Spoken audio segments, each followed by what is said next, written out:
नमस्कार, मी Aparna Anand Yadav simple craft चॅनलमध्ये मी आपले स्वागत करते। मी आज आपल्याला दाखवणार आहे सर्दी पडसे झाले तर घरगुती काढा कसा करायचा ते। त्यासाठी मी साहित्य घेतलेलं आहे। 1 चमचा आळशी, 1 चमचा ओवा, 10 ते 15 मेथीचे दाणे, एक छोटा हळदीचा तुकडा,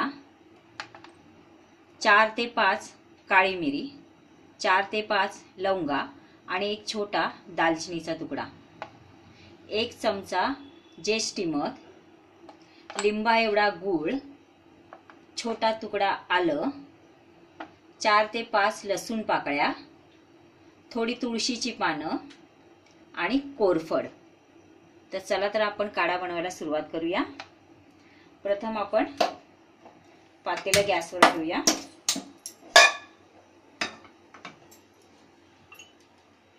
त्यामध्ये आपण 2 कप पाणी घेऊया।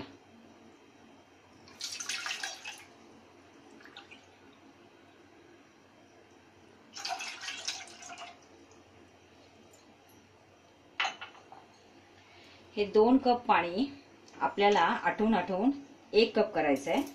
तर आपण त्यामध्ये आता सर्व घालूया। प्रथम हे आपण हळकुंड घेऊया, ते थोडंसं आपण ठेचून घेऊया। हळकुंड ठेचलेलं आहे ते आपण या पाण्यामध्ये घालूया। आता आपण हे मेथीचे दाणे आहेत ते घेऊया। हा दालचिनीचा तुकडा, काळी मिरी आणि लवंग हे घेऊया आणि हे थोडं चेचूया।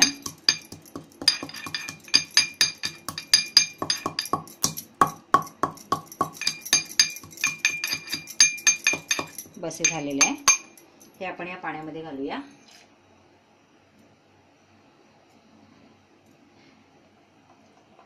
हे आपण आता आपण ह्या लसूण पाकळ्या घेतलेल्या आहेत, त्या आपण थोड्या ठेचून घेऊया। त्या आपण या पाण्यामध्ये घालूया।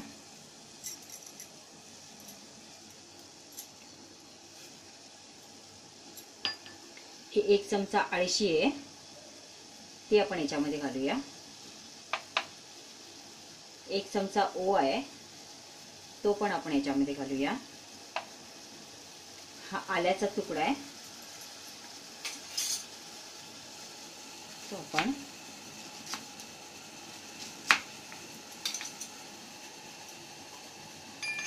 थोडा चेचून घेऊया।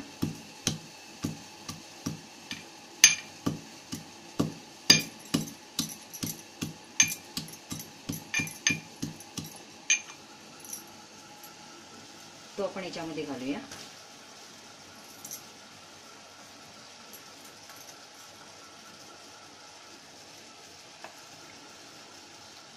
हे तुळशीची पानं आहेत 10 ते 15 ती घालूया।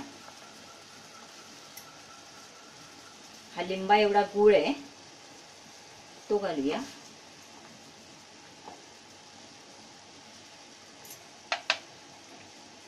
हे कोरफड आपण थोडं घेऊया।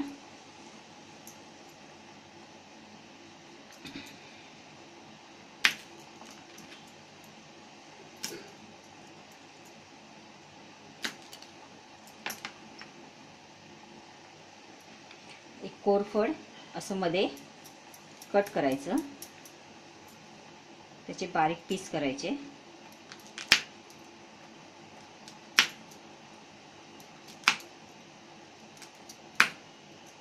आणि ते आपण याच्यामध्ये घालूया।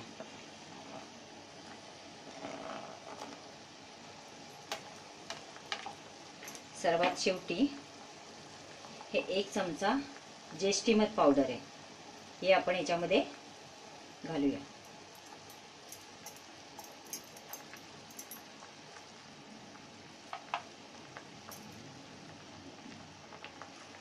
काढा छान उकळतोय. हा काढा करते वेळी पातेलं थोडंसं मोठंच घ्यायचं, कारण हे अशा प्रकारे तो काढा वरती येतो. छोटं पातेलं घेतल्यानंतर तो पूर्ण सांडून जाईल, म्हणून पातेलं नेहमी थोडं मोठंच घ्यायचं. आता आपण हा काढा उकळून देऊया. आता आपला हा काढा तयार झालेला आहे. 2 कपचा 1 कप पर्यंत हा काढा झालेला आहे. आता आपण गॅस बंद करूया आणि गाळून घेऊया. आता आपण हा काढा गाळूया.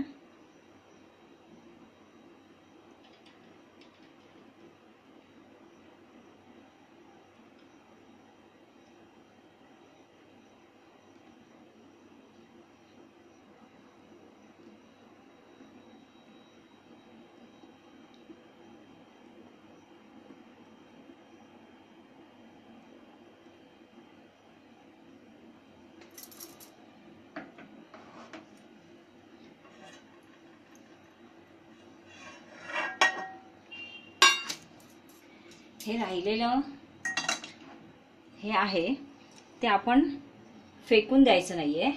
तर सकाळी पुन्हा त्यामध्ये 2 कप पाणी घालायचंय आणि पुन्हा ते उकळून 1 कप करायचंय आणि ते नंतर मोकळ्या पोटी आपण घ्यायचंय. हा काढा आपण 3 दिवस आपण हा घ्यायचा आहे. हा काढा शक्यतो करून गरमच घ्यायचा आहे. अशा प्रकारे हा आपला काढा तयार झालेला आहे.